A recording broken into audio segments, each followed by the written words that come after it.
Annual. Press continue. Continue. Yeah. Is it on the cloud? Yes. Okay, great. Thank you. So my name is Janice Plosson. I'm a PhD student here at Claremont Graduate University in the Department of Religion and in Women's Studies and Religion program. And I'm also the annual Pat Reif lecture coordinator, and I'm thrilled and honored to be your host this evening. And I thank you for coming, and we are so numerous. We're just so excited. This is our 18th year.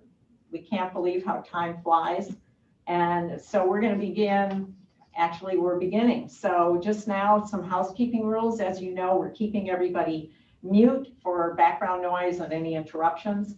And anyone who does not want to be recorded, please mute your microphone, which they already are, and then turn off your camera. So that would prevent you being recorded.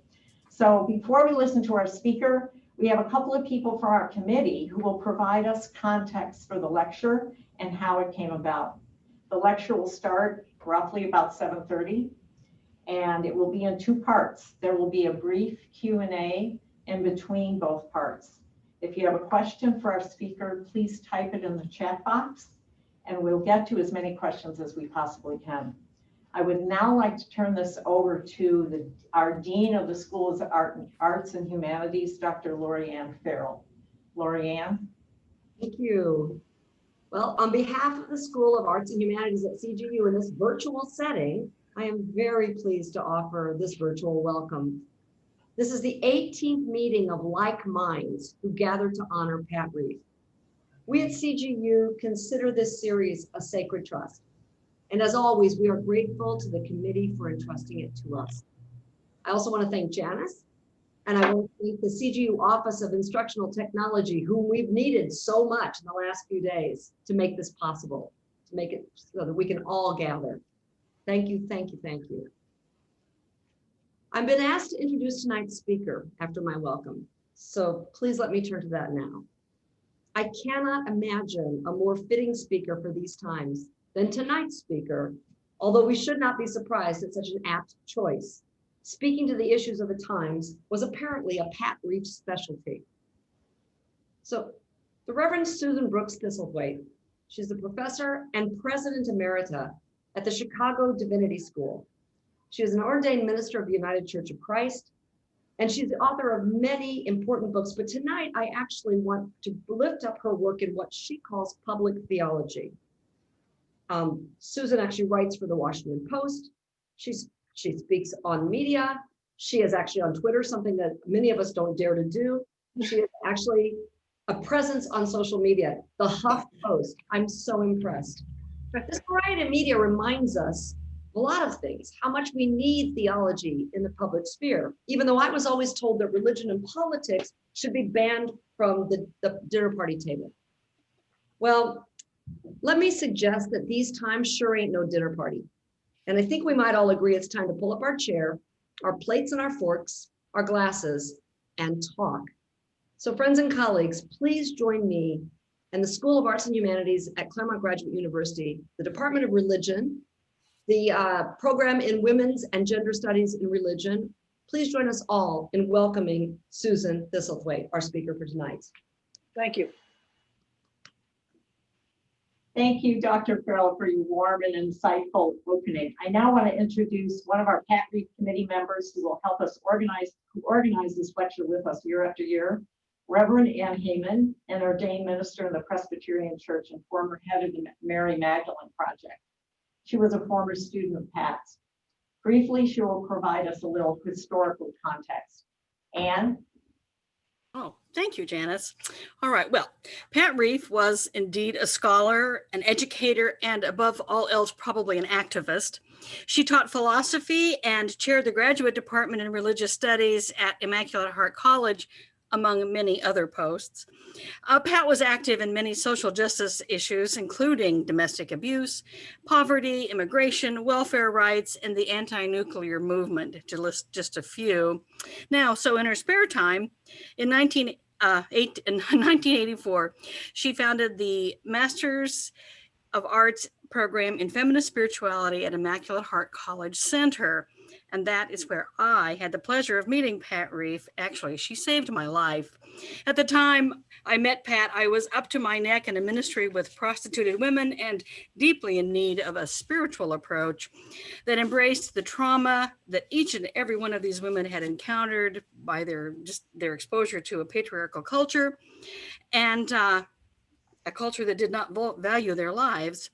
I knew it needed to be a feminist approach, and that is where Pat, starting this brand new program in feminist spirituality, stepped in and, like I said, saved my life.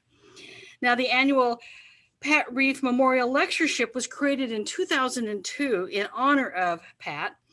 The funding for the Patricia A. Reif Memorial Lecture was a joint effort of the Immaculate Heart College community, the Immaculate Heart College Alumni Board, and the Immaculate Heart College Center. It continues today under the auspices of the School of the Arts and Humanities at Claremont Graduate University and Mount St. Mary's University Religious Studies Department and the Mount St. Mary College Office of the Graduate Dean. The lecture fund is dedicated to advancing the ideals Pat represented, and over the past 18 years has featured speakers from Mary Hunt to Rita Nakashima Brock to Musa Dubé to Elizabeth Schussler Fiorenza and last year's Kim Harris. It is a joy and a pleasure as a graduate of the Feminist Spirituality Program to serve on the committee that plans these events. Thank you, Anne. So now Stephanie Black, IHM, is another member of our committee and the former director of the La Casa Retreat Center in Montecito, California. Steph was a longtime friend of Pat and a member of the Immaculate Heart community. She will introduce a short film about Pat and also maybe share a story. Stephanie. Thank you, Janice. My life intersected with Pat's in a variety of ways for over 50 years. I knew her as an academic, first Sister Richard, a sister of the Immaculate Heart. She was my teacher from high school Latin and religion through college philosophy and ethics through a master's degree in feminist spirituality. Pat was an excellent educator. We, her students, were in awe of her knowledge and her ability to present material in a way that we could grasp. We couldn't help learning from her. We knew that Pat had found her calling in life. But then, at a lecture at Claremont College on women and religion, Pat became an activist. She could tell you the time and the date and how she experienced almost a religious conversion. It suddenly became clear to her that how things were in this world was not just fate or the will of God. It was the result of a hierarchical system that created inequalities between poor and rich and women and men, and was responsible for the gradual destruction of the natural world. This born-again Pat Reif devoted the rest of her life to the elimination of the patriarchal system. Using her academic background, she created this master's program in feminist spirituality. She knew that meaningful activism had to grow out of knowledge, so she chose activist scholars from across the world to be our teachers. This annual lecture in Pat's honor continues her work. We are about to see a short video about Pat. The setting of the video is the grounds of La Casa de Maria Retreat Center in Santa Barbara, which is owned by the Immaculate Heart community. In the early days, these beautiful grounds also served as the novitiate for the sisters. You'll see the oak trees, the labyrinth, and most of all, the beautiful stone house built in the 1920s, where Pat and I received our spiritual training.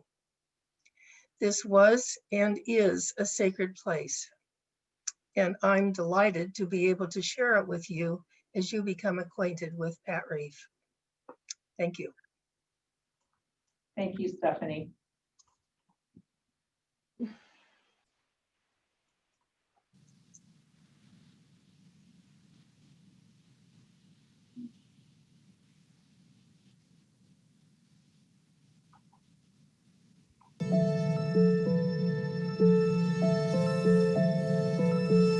I can see Pat walking around here.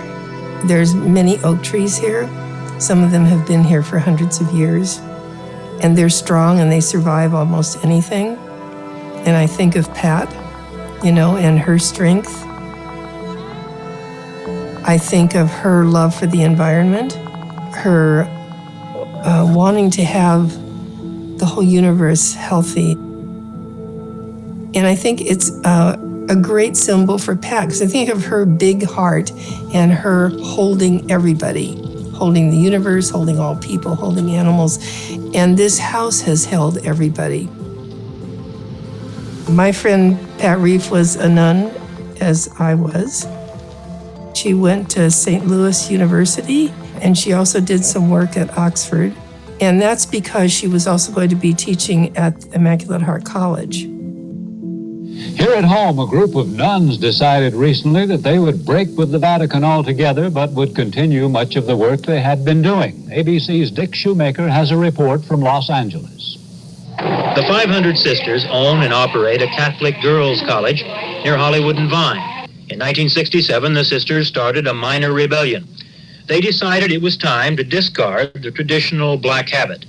It was time, they said, to set their own lifestyles, to pray and work where and when they wanted.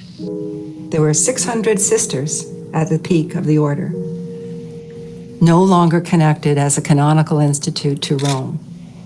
I think for the Immaculate Heart community, we had taken a bold step, and that seems like a really feminist thing to do. We weren't bowing to male hierarchical dominance. We were standing up against it. Then what happened is, as Pat became more and more a feminist, she educated the community.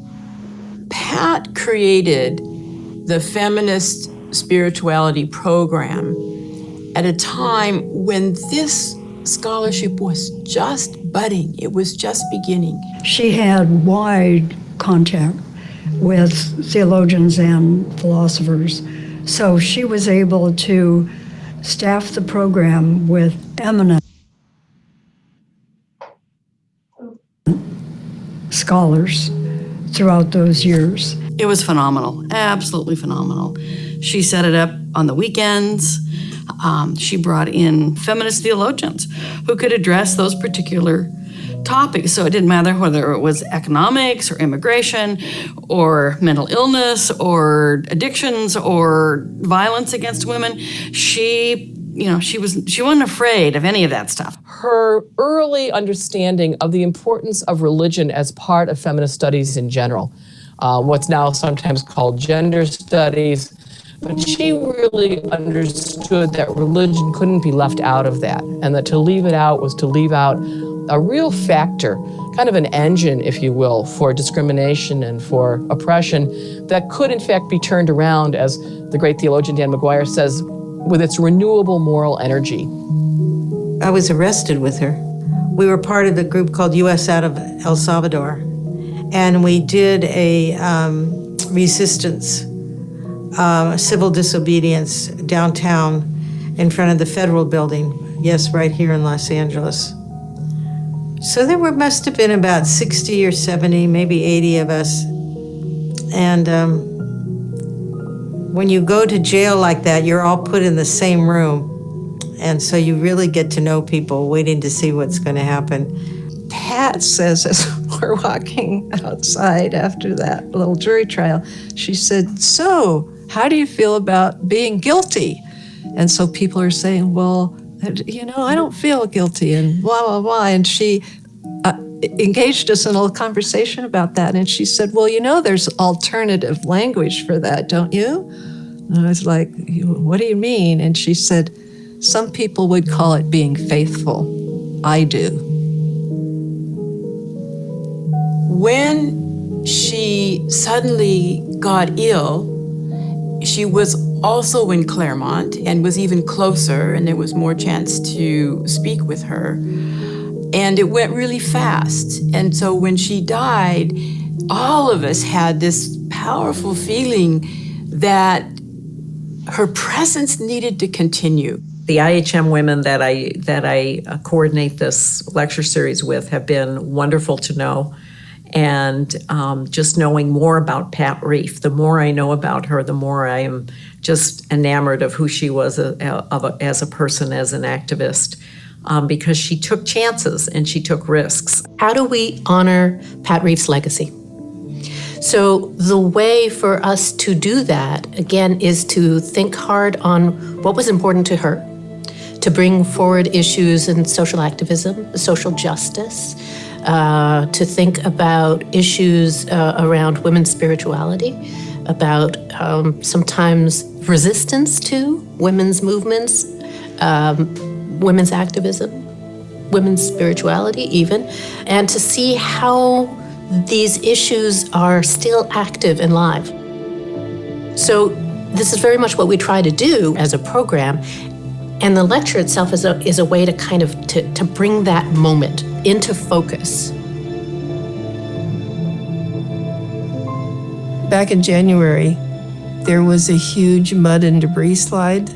Huge boulders and mud came down the mountain, and it destroyed 9 of our buildings.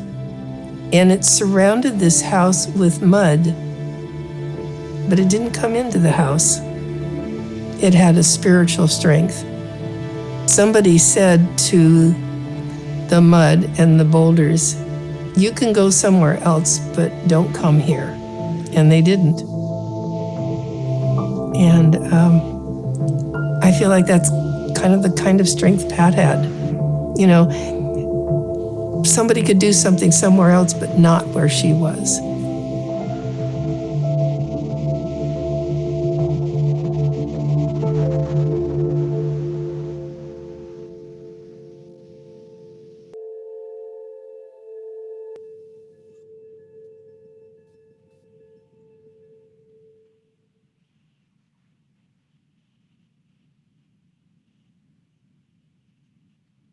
So now I'd like to turn it over to Lori, who's going to do another quick introduction of our speaker for this evening. Lori. Hi, and welcome to Claremont Graduate University. I'm excited that you've decided to join me today to get a quick glimpse of our campus. Jan, okay, there you go. All right, thank you, Janice. And 5 miles east of the Reverend Dr. Susan Brooks Thistlethwaite is both Professor of Theology Emerita and President Emerita at Chicago Theological Seminary, which is considered to be a world-class institution with a history of theological innovation, whose mission is to help develop individuals for the next generation of religious leaders who are committed to transforming society towards greater justice and mercy. The Reverend Dr. Thistlethwaite earned her PhD from Duke University, her Master's of Divinity, summa cum laude, from Duke Divinity School, and her Bachelor of Arts from Smith College, where I hear she was quite the activist. An ordained minister of the United Church of Christ since 1974, Reverend Dr. Thistlethwaite also is the author or editor of numerous books, and these include such as Dreaming of Eden, American Religion and Politics in a Wired World, Interfaith Just Peacemaking, Alternatives to War, Adam, Eve and the Genome, Theology and Dialogue with the Human Genome Project, Lift Every Voice, Constructing Christian Theologies from the Underside, which I've used in my liberation theology classes and highly would recommend it, Sex, Race, and God, Christian Feminism in Black and White, Casting Stones, Prostitution and Liberation in Asia and in the United States. She co-edited this with Rita Nakashima-Brock, who was our 2012 Pat Reif lecturer, so it's a very small world, and the New Testament and Psalms, an inclusive translation. After retiring from CTS, Reverend Dr. Thistlethwaite, became a fiction writer, publishing 3 mystery novels, including When Demons Float, Where Drowned Things Live, and Every Wickedness.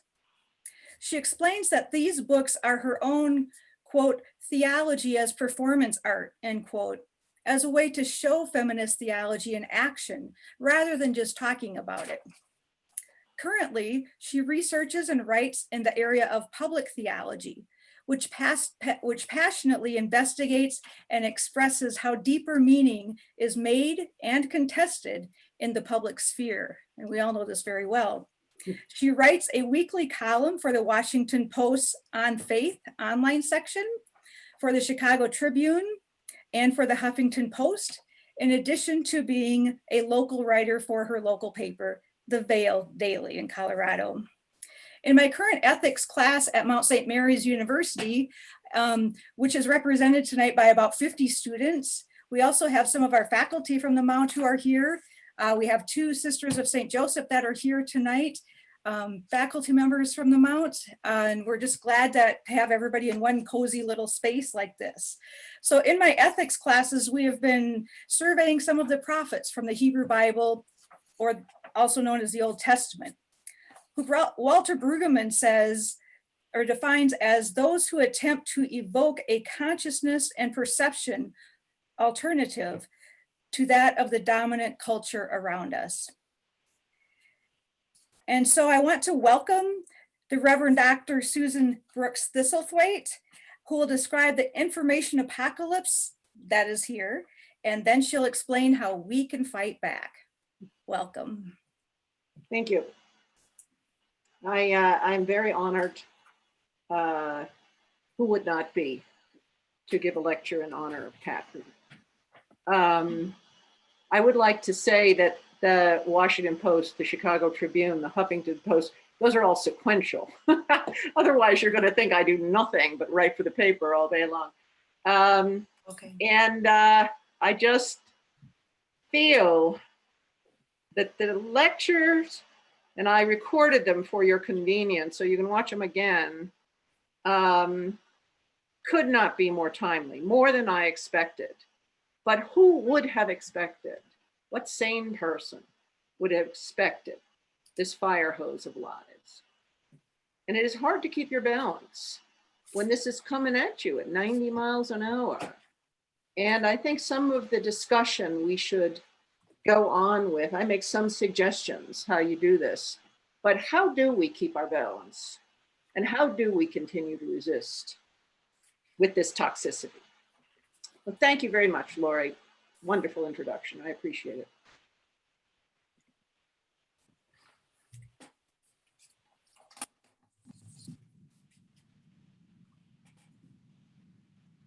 On the information apocalypse is here. This is the Pat Reif lecture, and I'm very honored to be doing this. I have constructed the lecture, since it's about 40 minutes long, in 2 parts. In the first part, we're going to talk about apocalypse, an event causing extreme damage. And that is a phrase I'm using to describe the developments in information technology that are accelerating the damage of sexism, racism, homophobia, transphobia, xenophobia, ableism, and indeed an attempt to reassert oppressive hierarchies that we have been struggling against for so long. In part 2, I'm going to use critical theory to talk about not only how this works, but what do we do about it? Because just yelling, that's untrue, doesn't seem to be working all that well. Now, I do want to do a little bit of critical theory as we start out. This is from my book, Women's Bodies as Battlefield. This is pretty much my magnum opus. And I wrote it over quite a few years because, as those of you who've read my bio know, violence against women and the violence of war have been the 2 main preoccupations of my intellectual life and my life as an activist. And I argue in this book that racist heteropatriarchy denigrates the body. So if we're gonna have theory that confronts one of the deep fissures in Western culture that we are up against. We've got to anchor the theory in the body. This is ever more challenging in the age of COVID, where one of the main things we say to one another is stay away from me, at least 6 feet, and in any case, we're wearing masks and hiding part of the face. It's very challenging. Complex critical theory is needed to avoid essentializing the body. Now, what do I mean by that? What I mean is bodies come in different races, different sizes, different sexual orientations, different social locations, and all of those contribute to how we construct a theory that is anchored in the body. We shouldn't just try to put those to the side for the sake of making a nice, neat, clear theory. I often say to our students, when they write their senior theology papers, if everything fits, you've broken something, you've distorted something to make it fit. Life doesn't always fit. And in the same way, theories that crush differences in order to make it neat and be like an Aquinas Summa Theologica, not going to work. It's going to leave somebody out. It's going to crush somebody's existence. Now, liberation, feminism, womanism, queer theory, Afrocentrism, and post-colonialism fit in this book and in my work, and it will be in this lecture. We're not going to get ourselves all overburdened by theory, right? I just wanted you to know that this is floating along underneath. And if you want to go further in this, by all means, read Women's Bodies as Battlefield if you have not done so, because there I spend a long time explaining this. But you don't need to focus on the theory as much as on what is going to be illuminated by the things we're going to consider. So, apocalypse. Why use apocalypse? Well, in the middle of 2016, Abid Owyaya, chief technologist at the Center for Social Media Responsibility and a fellow, warned of an impending crisis of misinformation in a presentation that he titled Infopocalypse. I think Information Apocalypse is a little easier to understand, but the Infopocalypse is the system, is actually rewarding information that's false, misleading, or polarizing. Now, he has obviously been proven right, but we want to focus on not only the effects, that is, the polarizing, the misleading, the false, but also on the mechanisms that facilitate that, because we're not going to be able to fight back if we don't look behind the curtain. The credibility of fact itself is under attack, and you know that very well. I want to show an effect of this. This is what is called deep fakes. Women's faces are transposed onto porn stars in videos. These videos have been weaponized disproportionately against women, representing a new and degrading means of humiliation. This has been used against women journalists, for example, women film stars, or prominent women in general. The fakes are extremely detailed, posted on porn sites, and increasingly challenging to detect. Their legality is still in question. Experts say some may be protected in the US by the First Amendment, even though They can also be understood as defamation, identity theft, or fraud. But this is misogyny on steroids. Now, here's another example. Black Trump supporters. Black Trump supporters are generated by a troll farm in Romania. I think you will not be surprised to find this out. Facebook, that's finally getting its act together, I hope, has reportedly removed dozens of these Blacks for Trump accounts. And I just transposed into the video that you're seeing here some of the guys who are on the Black Trump supporters websites. And I think you can see the multiple permutations here of false.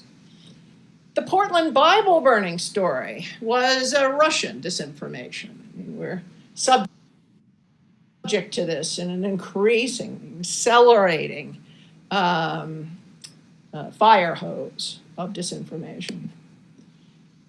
Here's another very disturbing, I mean, we used to say seeing is believing, but in fact, just like the misogynistic use of women's faces and porn in order to degrade them, this is from a White House briefing where Jim Acosta, a reporter, is asking challenging questions of the president.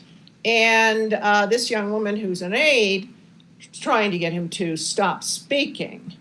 And there was video of this, and the White House, and really there's plenty of research to show, altered the video to make it seem as though Acosta was being far more aggressive than in fact he was. And they moved his arm to make it seem like he was pushing this young woman.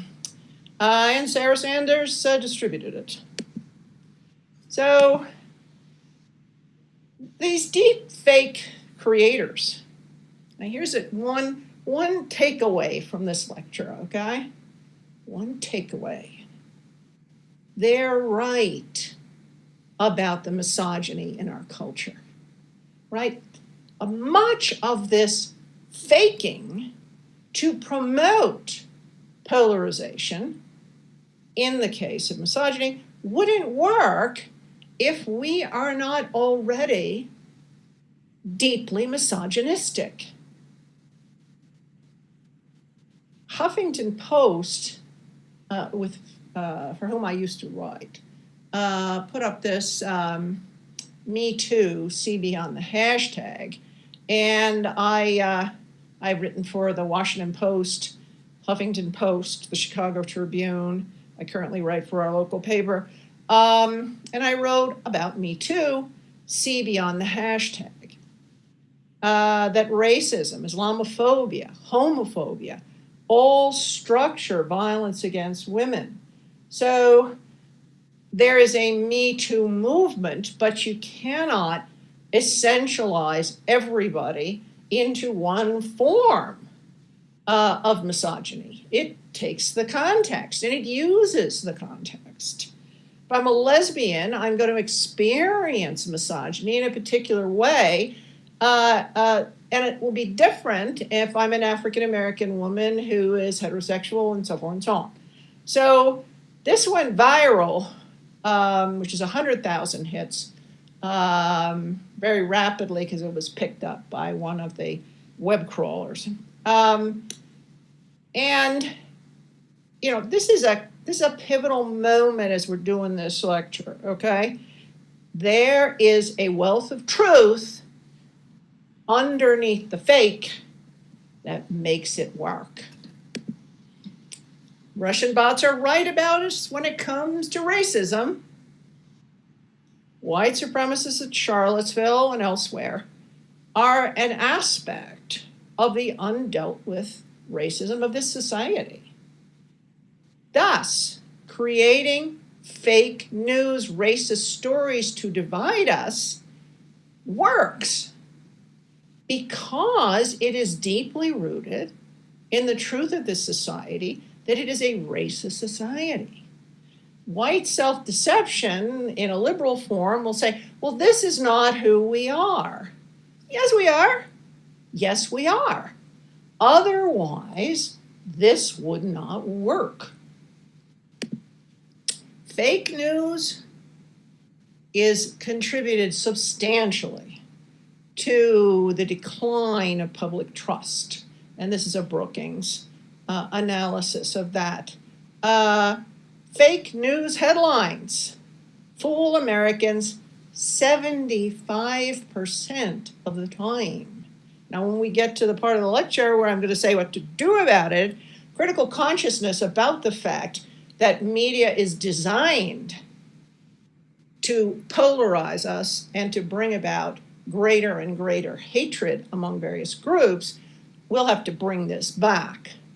Social media churn.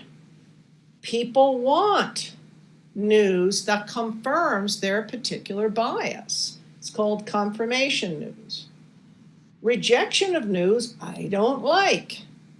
And as much as I hate it, I actually consult 4 or 5 different media sources across the political spectrum with any story that I'm going to pay close attention to. And I will not post a story in my own social media that I have 2 primary sources on, because there's so much fake stuff out there.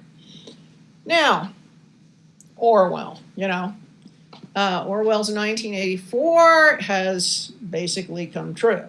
And this discussion of newspeak is particularly relevant.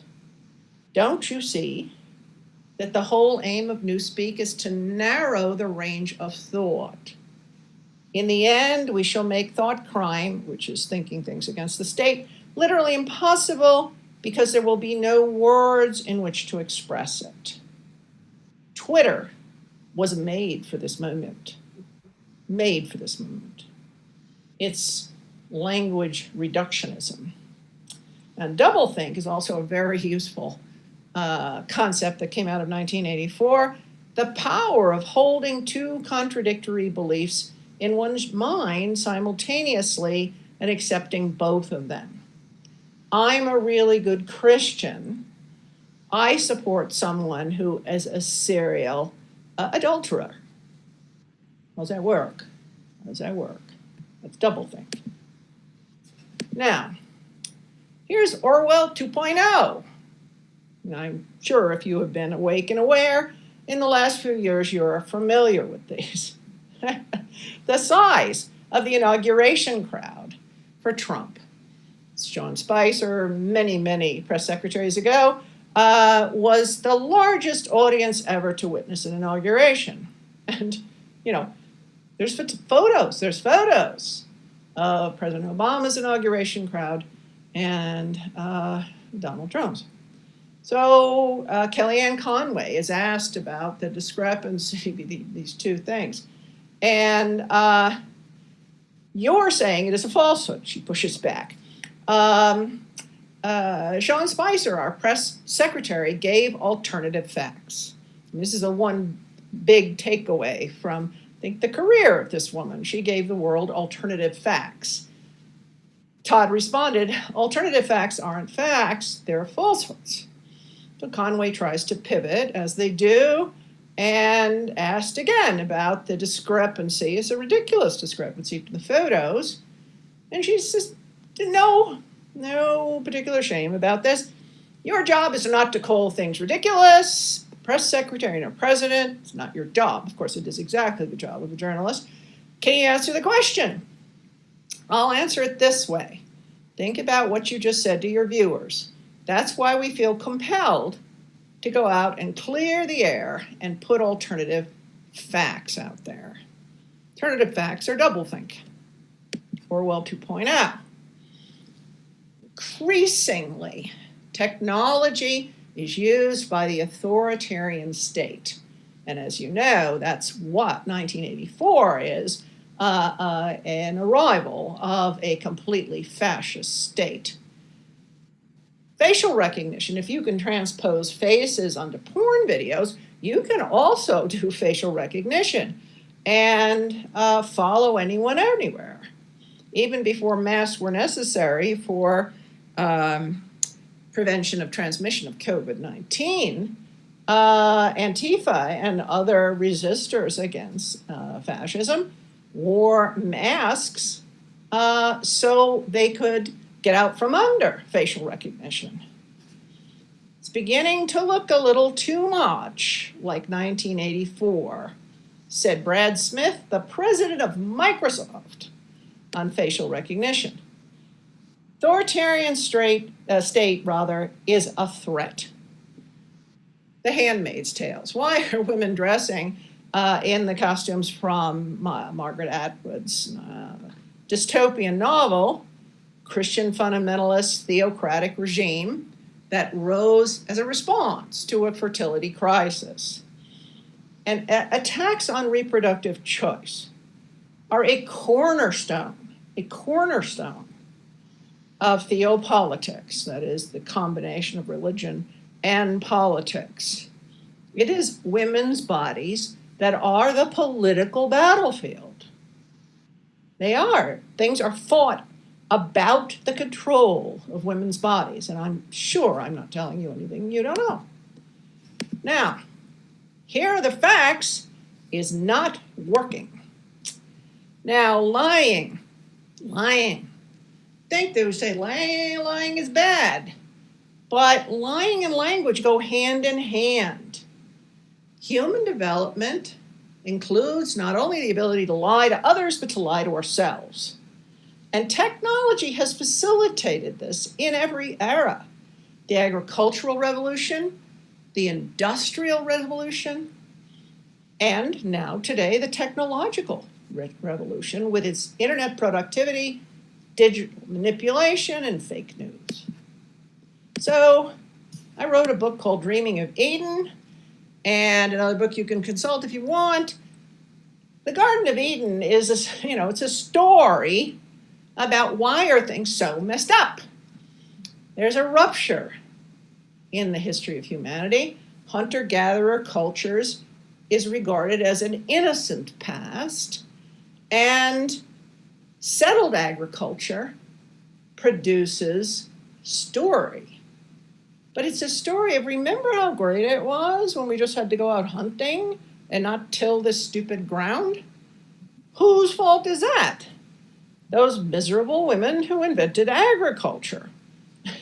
Well, women did invent agriculture. That's why cultural anthropology has paid so much attention to baskets and basket weaving. Women would gather, and then they walk along, the seeds would fall out, and some intelligent women looked down and said, hey, we don't have to keep roaming around. We can just plant these seeds, and we can stay here and till the soil. I mean, that's what's underneath the Garden of Eden. And the resentment of women is that deep. But you eat from the apple, and you know good and evil, and how to lie about it. How to lie about it. It comes with the territory of greater consciousness in the history of humanity, as does misogyny. You eat from the apple and you know good and evil. Recognize this? That's the symbol of Apple computers. It's not just an apple. It's an apple with a bite out of it. I mean, whoever thought of this, and I think it may have been Steve Jobs, but I don't know, it's a genius. So the capacity for deception and the development of language go hand in hand. You'd think that lying would always be a social threat.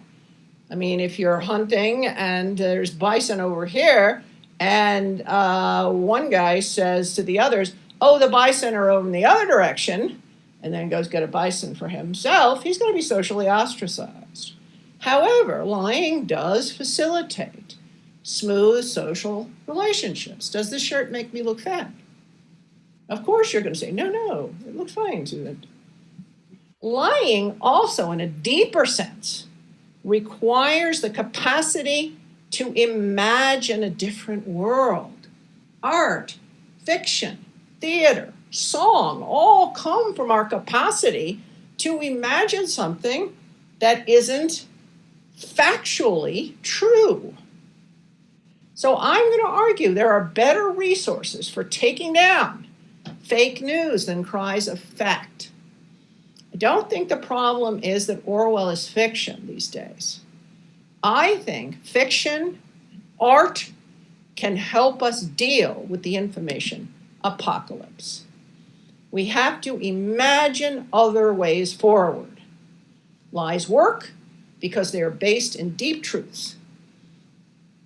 Fiction and deep truth require the return of narrative, and we must teach critical consciousness about media. 75% of Americans are falling for it.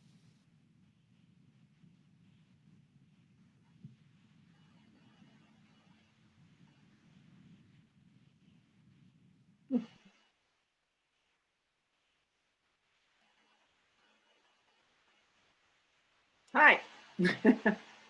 Now I am hoping that we'll do, if you have any questions and you want to put them in the chat, there might have been a few put in the chat. Okay. Let me I'm just consulting the chat. let's see what's here.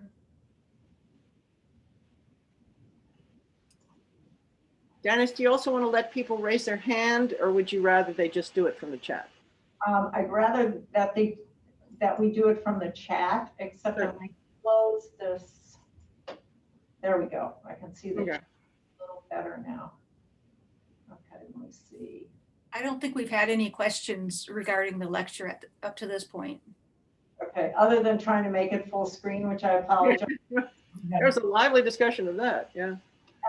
Yeah, you see at the bottom, but if anybody has a question, I can unmute you. So if you raise your hand, somebody, except I can't see everybody because there's so many of you here. It'll take me a little bit to see anybody raising their hand. I see most everybody has their video muted, so, or their video turned off. So anybody has a question? Otherwise, we can certainly begin the second part, and then maybe that'll raise some questions, and we can have a little bit of a longer session that way, if everybody is amenable to that. I think that's a great idea. Yeah, I think that's fine. And as you think of questions, just put them there in the chat. You don't have to wait. Right. Okay, so let me see where I'm at here. I'll close the first part so we don't confuse it, and let me make this bigger. And I don't know whether you can see Susan or not, because I have like a few faces on the right of me, and they kind of blur Susan's face a little bit in the video. So I'm hoping that you can see her well enough. It's fine with me. It hides the wrinkles. Welcome to part 2 of the Information Apocalypse, the lecture. All right, here we're going to start what to do about it. Judith Butler has a groundbreaking work, Bodies That Matter. And I think in terms of, as I mentioned, we got to have some theory to undergird this. Not that we're focusing on theory all the time. There is a disjunction between a materiality which is feminine and formless, and hence without a body, and bodies which are formed through but not of that feminine materiality. And I quote that in Women's Bodies as Battlefields. Now, I blame Plato's metaphysics for a lot of this. It sets up Western culture as the absolute negation of the female as a subject or agent. She has no agency, no power, no selfhood, mere materiality. So one of the things we do to fight back is we gain agency by performing the self. Now, I've been to more marches since this presidency began than I have since Vietnam. And you'll see here both the Women's March in Washington, and me and my daughter-in-law and my granddaughter getting ready to go to the march. And I've been to a ton of marches since then, because this is a way to perform the self. You get your body out there and you move in the direction you want to move, despite those who are trying to impede you or lie about you. Demonstrations and marches assert the self as an actor in community, not the solitary self. And you know, solitude has been bad for us in this COVID epidemic. Necessary social isolation, but it's isolating. You see, you are being seen. You exist. You exist in history as an agent. You are acting. You're not acted upon. You create a physical presence in the face of the threats to physical existence, both physical violence and systemic violence. I cannot stress this enough. You got to try as much as you can safely to be an agent in history, because this is a time that is trying to render many of us invisible. Why Black Lives Matter? Now, it's important not to conflate struggles and say that the struggle against misogyny is the same as the struggle with racism, the same struggle against homophobia, and so forth. Black Lives Matter needs to be focused on specifically and on its own ground, as do other struggles. Black Lives Matter because Black persons in slavery were a fraction of selfhood, and that has been continuously maintained through force and the threat of force. Now, this is Judith Butler again in a Why Black Lives Matter. Black Lives Matter, links the history of slavery, of debt peonage, segregation, and a prison system geared toward the containment, neutralization, degradation of Black lives, but also a police system that more and more easily and often can take away a Black life in a flash because some officer perceives a threat. As said in so much testimony when Mike Brown, he looked like a demon. No, it's a person. It's a person. It's a person. This is a striking statistic from the New York Times. 15 to 25 million people have participated in a Black Lives Matter demonstration this year, 2020. Now, you figure 200 million Americans were adults, that's 8%. Now, look, this is still no proof against reframing. The protests then are taken up in the fake news cycle, and they become civil unrest. And now, thugs. They're resisting law and order. Law and order. When law is unjust, resistance is the true patriotism. But some spin it the other way. Now, if you're going to perform yourself, you still need a narrative. And this is the role of the arts, in my view. Now, speaking for myself, I have felt that I never knew slavery until I read Toni Morrison's book, Beloved. Morrison, it's a work of true genius, writes about the formation of the white self over against the enslaved self. This is a direct quote from the book. White people believed that whatever the manners, under every dark skin was a jungle. screaming baboons, sleeping snakes, red gums ready for their sweet right blood. But it wasn't the jungle black brought with them to this place. It was the jungle the white folks planted in them. And it grew and it spread until it invaded the whites who had made it. It made them bloody, silly, worse than even they wanted to be. So scared were they of the jungle they had made. The screaming baboon lived under their own white skin. The red gums were their own.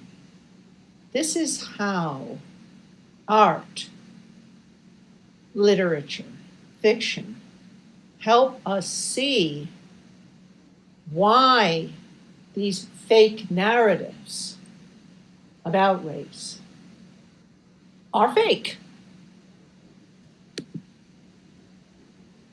When you get down to it, Miss Angela Davis from this September's issue of Vanity Fair, in my mind, it's art that can begin to make us feel what we don't necessarily yet understand.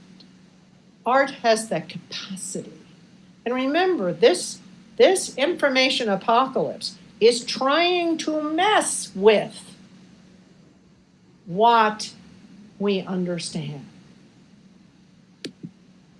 Black Lives Matter becomes art. These are the Black Lives Matter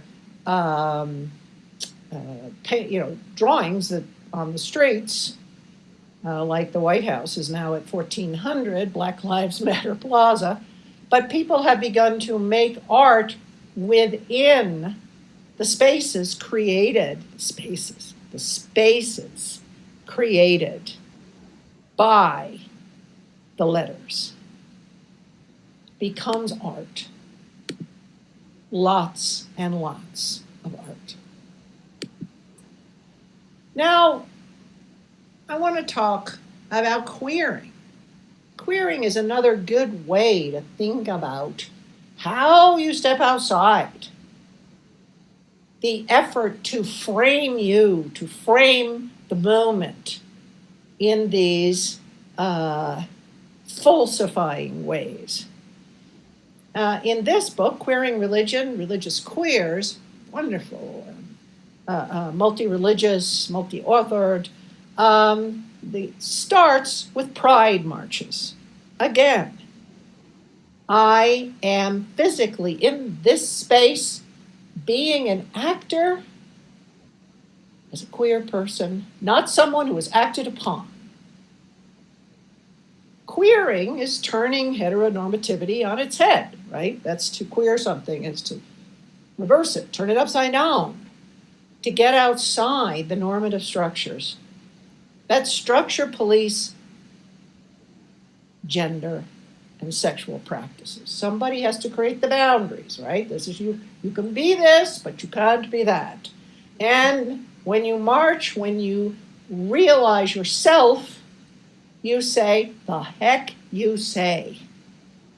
Now to me, and I have been gifted to work Chicago Theological Seminary for decades and learn from my LGBTQI colleagues what it means to queer.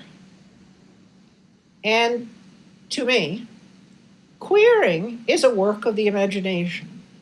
You have to imagine there is a world outside of that normative structure that is being policed, and you indwell it.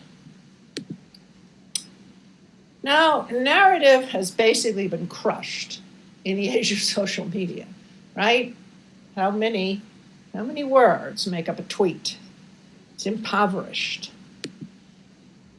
Fiction writing and reading, I think, is a cultivation of empathetic imagination. Now, I didn't start out my retirement to become a fiction writer, but I'd always wanted to write fiction. And you get to a certain age and you say to yourself, if not now, when? So I started writing fiction, and it was awful. It was just awful. Because everyone was me, and everyone was lecturing everyone else. So this is not good for fiction. So I went to the Iowa Writers Workshop several times, as a matter of fact, because it's a different genre. You got to learn to write this way. And so I published 3 fiction works. I have a 4th one completed. And in the most recent published one, When Demons Float, it's about white supremacists invading a college campus. And my main protagonist is a young woman who is white, who is a former Chicago cop, but has decided, after her husband is murdered, to become a religion professor because she thinks it will be far easier. And then, of course, she finds out that is simply not true. And her best friend is a campus policewoman who's African American. So there's a noose hung on the campus. And my main character, Kristen Janelli, gets mad. And she stands in the middle of the campus and threatens the invisible, but she is sure, spying eyes that are videotaping the discovery of the noose. And then the next day, Alice Matthews says to her, "You know that stunt you pulled yesterday?" Kristen just nods. "Me? If I'd done it, I'd be dead today." She put her hands on the table surface and leaned over so our faces were closer. I could smell the cigarette smoke on her breath. "You want to be brave, and hell, you throw yourself at stuff that scares the shit out of me. But you brave enough to walk around in a black woman's skin? You brave enough for that? They want us purely dead, Kristen. Every damn day." I took a breath. Now, I worked on that scene for months because to exercise the empathetic imagination on issues like this is not easy. It's not easy at all. And Kristen doesn't solve the mystery of who's doing these white supremacist, increasingly dangerous acts on campus by going, oh, these white supremacists are terrible. Oh my God, she has to identify with them and their whiteness. She's looking at the internet websites that they use. They make up fake names to communicate. What is it about whiteness in these guys and I had in common? Crap, I didn't want to go there, but I wrote down the question and I thought about it. Basically, being white always meant I assumed I was in charge. That's one for sure. Yeah, like telling Gilles, an African graduate student, what he needed to do instead of letting him decide. And worse, my late night conscience asked, would you really be willing to walk around in Alice's brown skin? Or is that just your default bravado? Probably the latter, I acknowledged. And I bent back over my pad, making notes, looking down at the names I'd written, trying to see through them to the people who had chosen the names.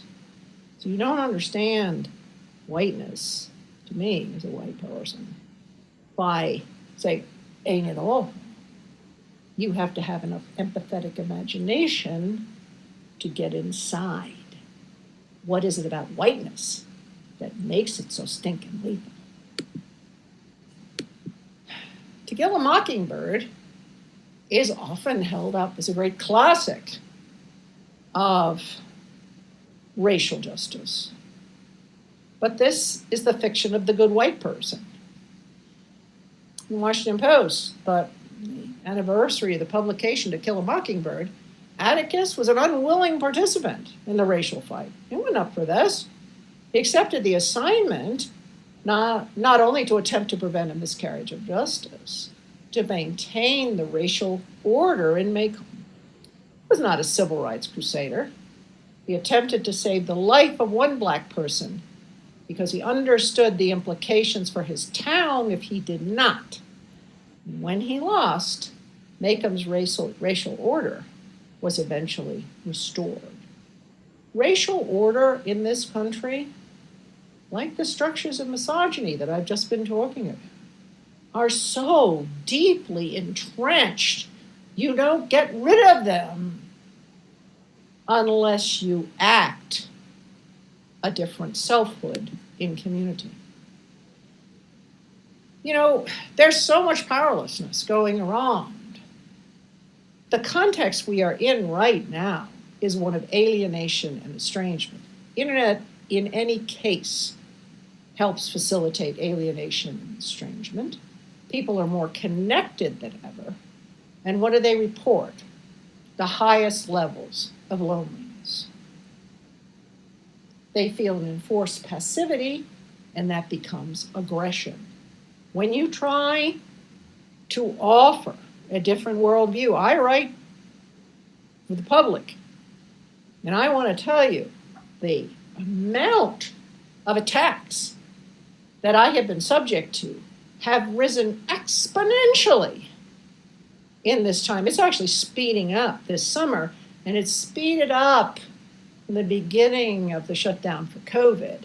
People had too much time to spend on the internet.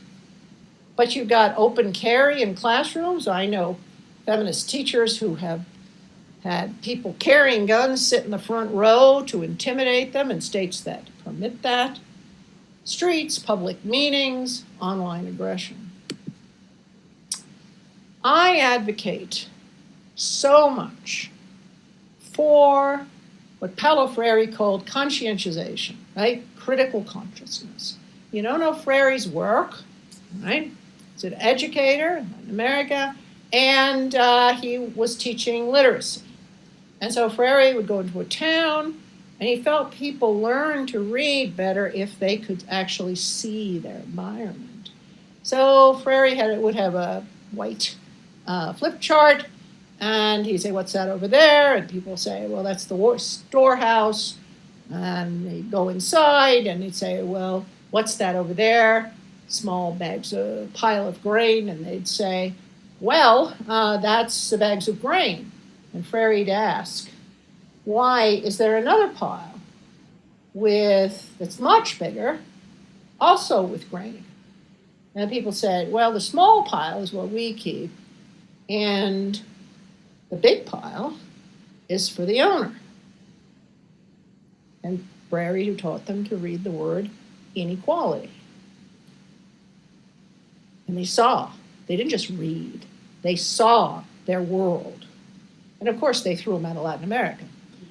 So the process of developing a critical social reality, to see your social reality, is both through reflection and action. Whether it is making physical art, whether it is reading fiction, writing fiction, creation helps reflection. You gotta put your body into it. Get out there. Method.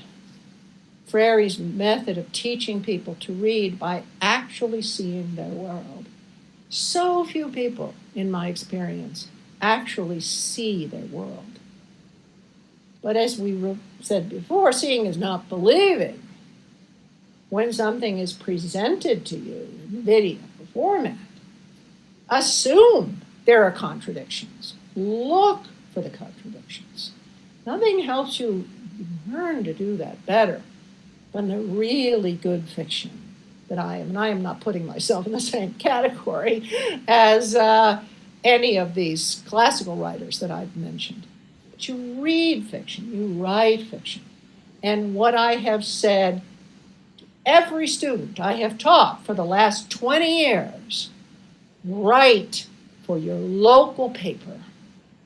Nothing changes unless it changes in the culture of small communities. You write, and then you experience. Letters to the editor.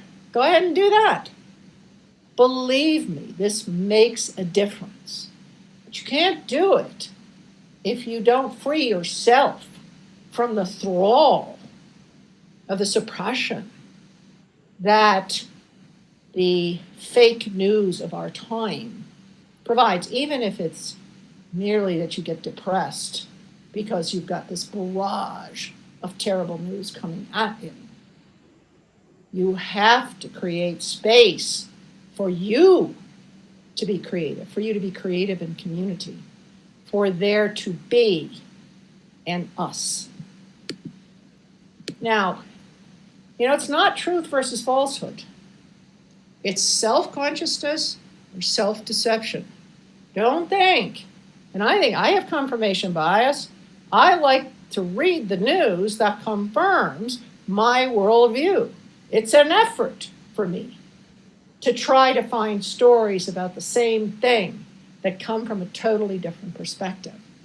But in order for you to develop self-consciousness, in order to engage in conscientization, you have to fight back against your own confirmation bias, even when you see the falsehoods in how things are framed.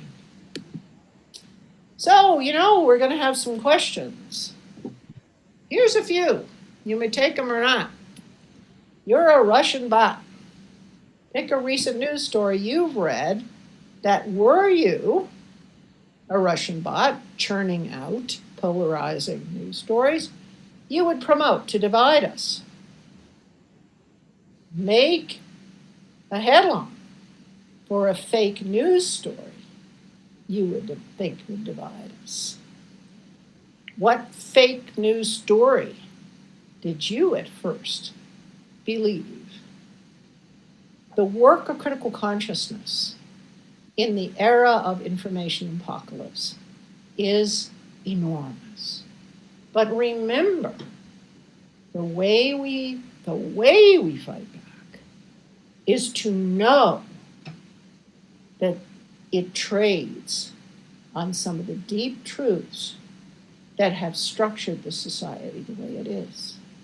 It's deep homophobia, it's deep racism, it's deep sexism, it's xenophobia. So we don't just fix the fake news. We have to deal, finally, with these structures. Thank you so much for listening.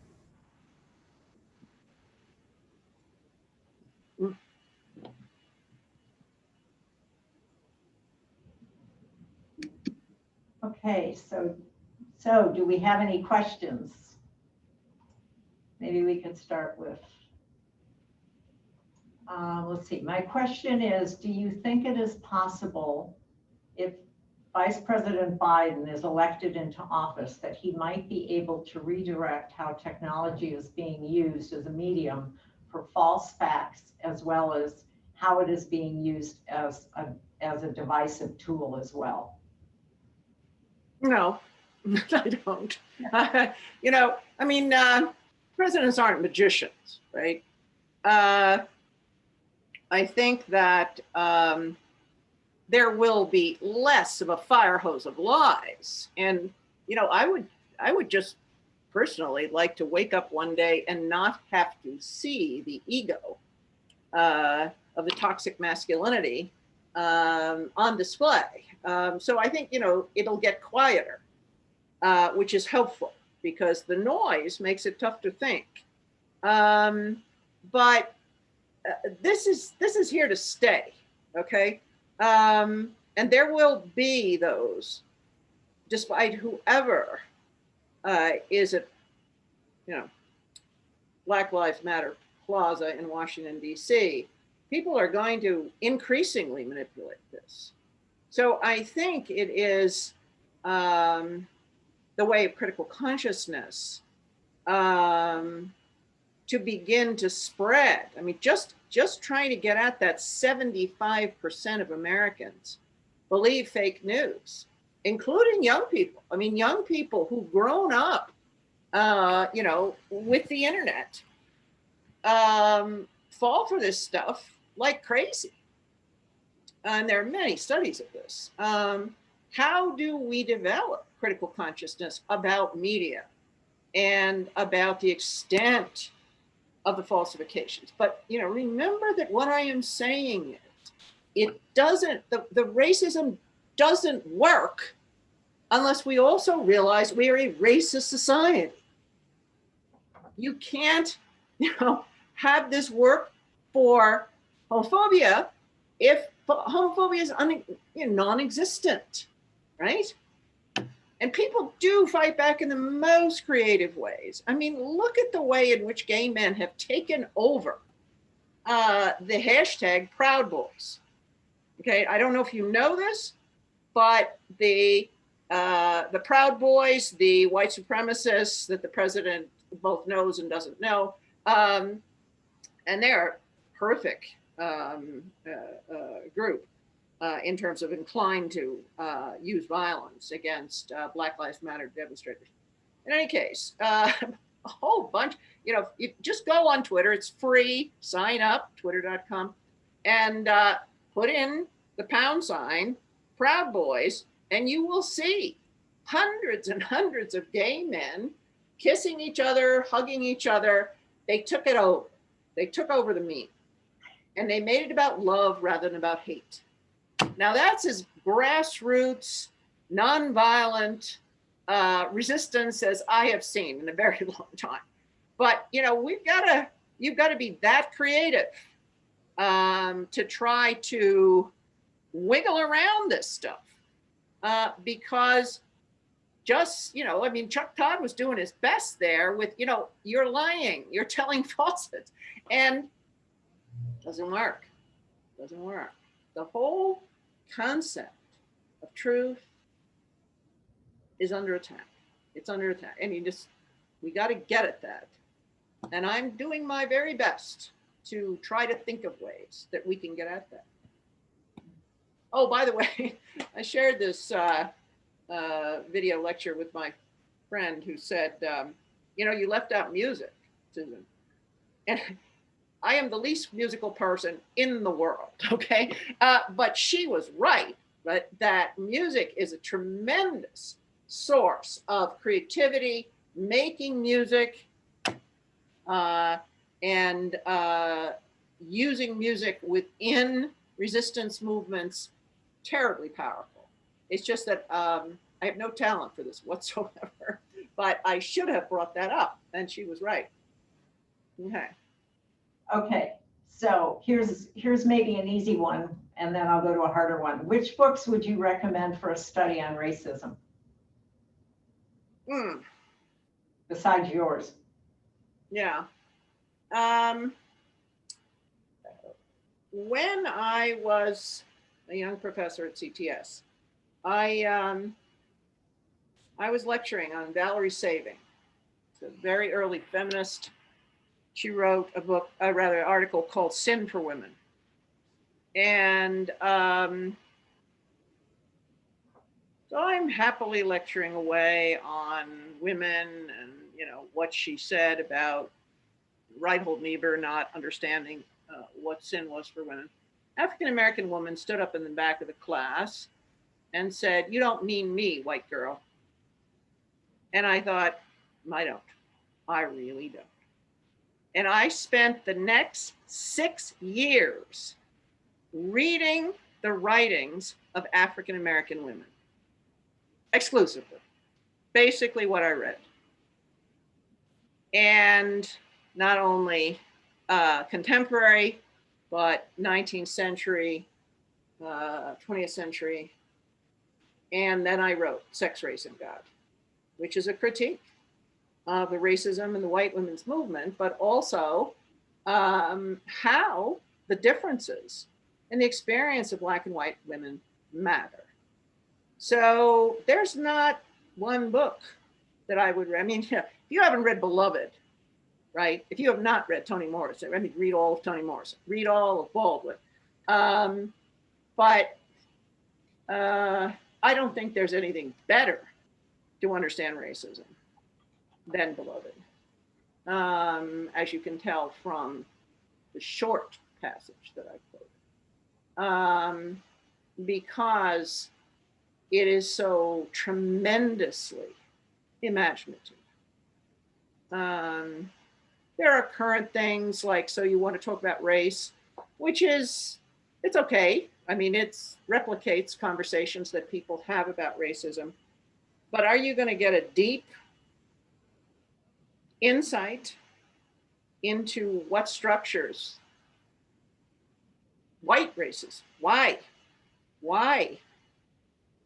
is whiteness the way it is? Beloved helps with that. Okay, John Mauger asks, fake news, false news. It seems like it's not just the lunatic fringe, but the mainstream politicians like Democrats and Republicans who are using this on one another. It seems that ethics has gone awry even for the mainstream. Isn't this an ethical issue? It's not all right for good guys to falsify, discredit the other for political power. What is your take on this? I'm not all that fond of whataboutism, okay? Fake news is a specific genre that fascists use. And it is a way to deliberately distort reality, to unbalance people, destabilize them, get them to hold contradictory views. I am not particularly tolerant of, well, both sides do it. They don't. They don't. This is a particular stream that is using technology to privilege disinformation. If Putin's involved in it, do you really think it's a both sidesism? Now, yes, you know, of course it's an ethical issue. Of course it's immoral to do this. But, you know, how far does that analysis get you? It's wrong. Yeah, but it gives me power. I'm not going to stop. It's temptation. It's the apple with the bite out of it. So I don't know. I don't think the direction of both sides do it is either factual. I mean, some, yeah. Do politicians lie? Yeah, sure. But fake news is a specific construction to distort the nature of reality in order to paralyze people. I mean, do you feel it? Do you feel the paralysis when you are subject to this? I've used this. It's like a fire hose. It's just like the fire hoses the cops used on the African-American demonstrators in the civil rights movement. It's a fire hose. It's what it feels like to me. So, yeah, on the ethical issues, and it's immoral, and ain't it awful? But, you know, this is in any analysis of fascism. This is what fascists do. This is Hitler and the Big Lie. This is, you know, Orwell.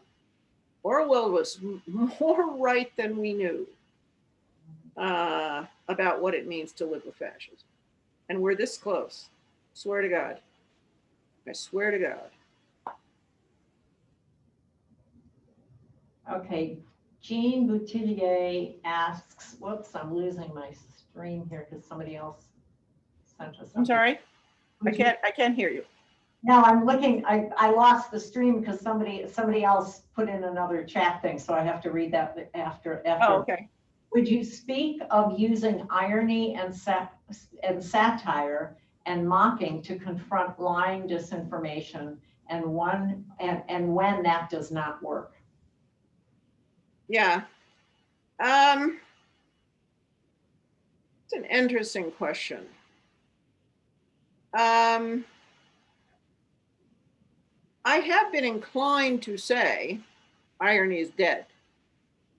I mean, you have to have some sensibility that there is a truth structure that you then can be ironic about. And I'm not sure that works anymore.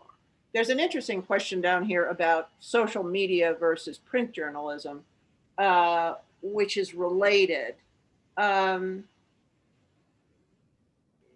Satire I mean, Saturday Night Live is doing about the best you can in relationship to satire, right? I mean, it's frustrating because there's an overwhelming amount of material. Print journalism is now indistinguishable from online journalism because all the print media have online versions. New York Times, Washington Post, and they're all online. So I don't just mean Twitter and Facebook and so forth and so on. There is a plethora of distortions. And that's why you got to read around. You got to compare things. So I know, I mean, there's a lot of folk who feel that you can fight back with humor and ridicule.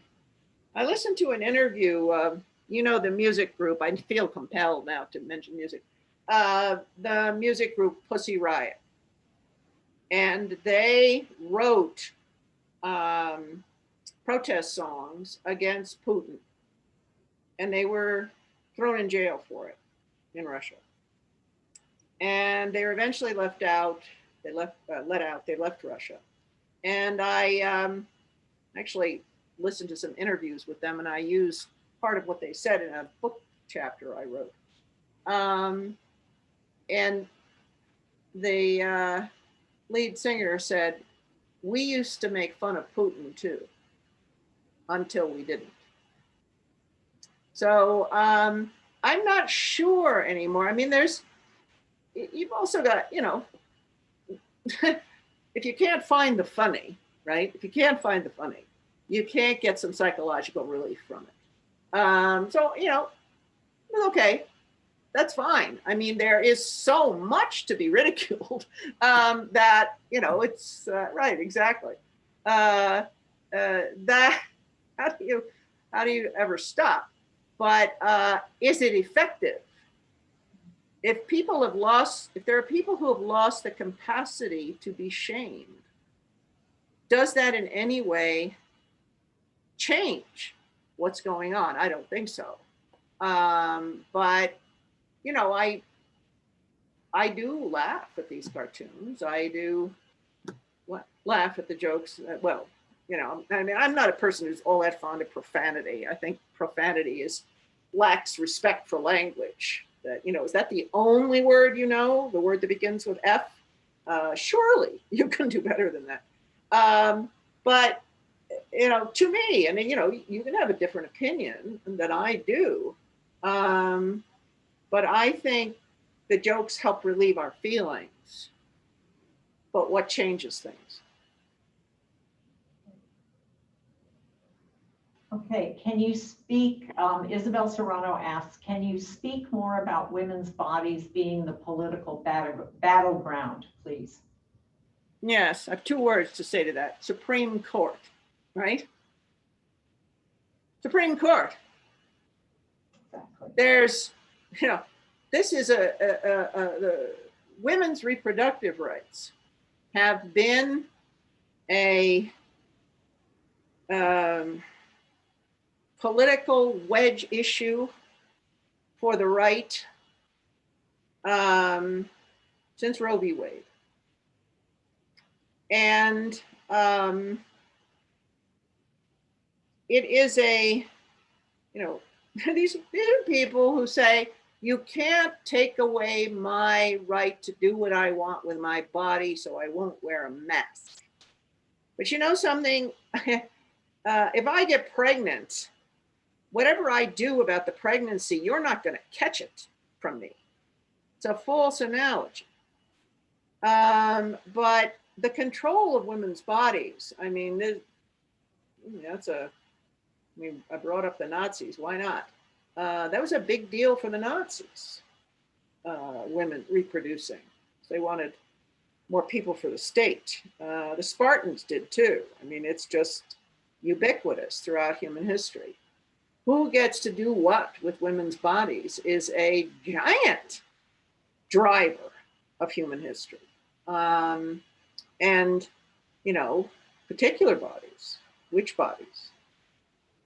So, I think it is not newly a battlefield, but right now it is acutely a battlefield.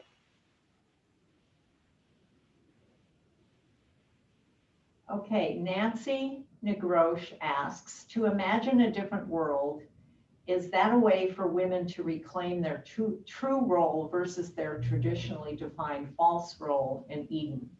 What could be that narrative possibly be? Is it similar to a portal the suffragists imagined? Yeah, suffragists, my grandmother and my great aunt were both in the suffrage movement, and have wonderful pictures of them with their sashes. You have to be able to imagine it can be different. But in the way in which we act with one another in community, I mean, I was thinking about this in relationship to the video you showed, Pat Reif, that those nuns chose to perform a different self when they took off their habits.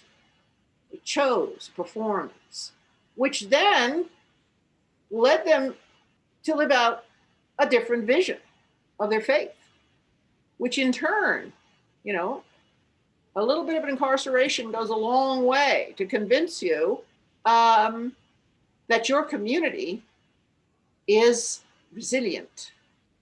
So it was a very powerful video. I liked it a lot.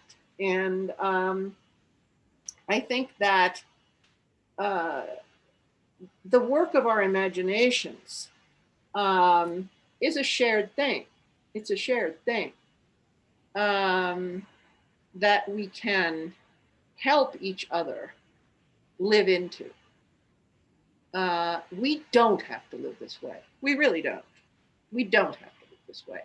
And in fact, many of us don't most of the time.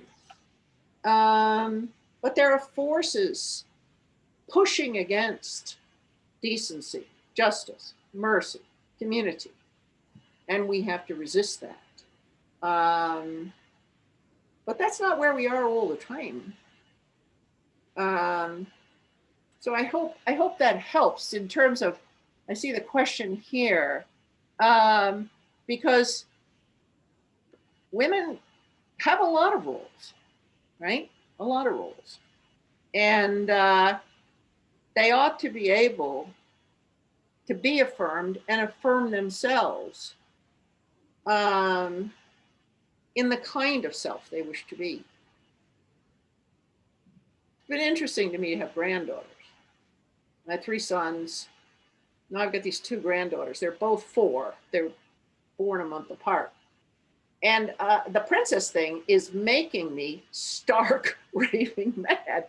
And yet, does it make a difference that all these princesses now know karate? I mean, is that right? I don't know. It's just, but they're both into it. It's princesses and unicorns all the time. I mean, I think Disney is an evil, evil empire. And in the business of reasserting a kind of traditional femininity that we have fought to deconstruct for so long. And it's a nightmare. It's an actual nightmare. And so, you spread that around I can't tell you how many times I've seen Frozen and Frozen 2 when I'm with these little girls. Yeah, you can have princesses that fight. Barbie, Barbie. Right. Now that we have a press, the press secretaries have been increasingly channeling Barbie. The most recent one, though, of course, she now also has COVID, actually does look like Barbie. So, some of it I just have to acknowledge makes me crazy. It just makes me crazy because these trends are so large. They are so large and they are so powerful. But they are very difficult to subvert but I want to tell you, Granny is on the case. So in addition to writing these fiction novels, I write short stories for my grandchildren, and I record them. I record me telling them. So I'm doing my best to offer another narrative to them. I don't know. We'll see if Granny succeeds. Okay, let's see. Okay, I think this might have to be the last question so that we can try to maybe complete and be done by 9 o'clock.